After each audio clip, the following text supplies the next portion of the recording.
Hello hi नमस्ते आज गोटे नुआ रेसिपी चलतु शिखा बहुत सहजरे जेटा कि कढ़ाई मशरूम समस्त बहुत प्रिय।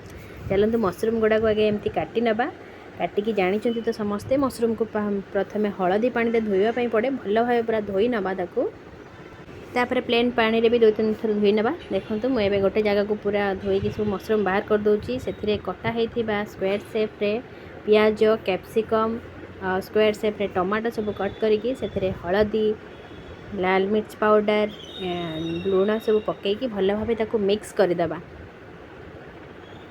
सहज बते बहुत सहज रेसिपीटी कि समय घोड़े रखी नवा।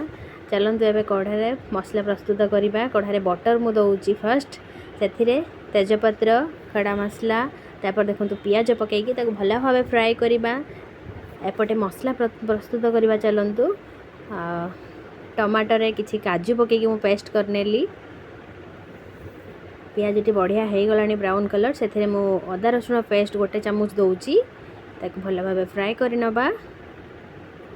रेसिपीटी एत सहज एत सुंदर लगे आपड़ बनई थे देखूँ घरे से देखो सुखा मसला दौची हलदी लंका गुंड धनिया पाउडर दौची देकी भल भाव टे मसलाटा को करनबा। से टमाटो प्यूरी जे करी देदेबा देकी भल भाव टे कषि नबा।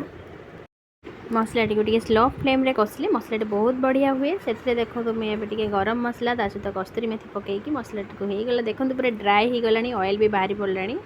से मिक्स करके रखी मशरूम ताको देदेबा देकी भल भाव करवा। बहुत सहज बहुत टेस्टी लगी था बहुत माने अल्प टाइम भितर भी हो जाए। देखो घोड़े देवा घोड़े किस समय पर देखो बाहर करवा स्लो फ्लेम रे घोड़े करवा कहीं मशरूमटा से सिझब।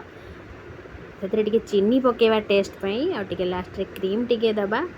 आमर करी प्रस्तुत आपड़ चाहिए रोटी सहित ना भात सहित खाई पारे। मो रेसिपी भल लगी लाइक सब्सक्राइब निश्चित करेंगे। Thank you.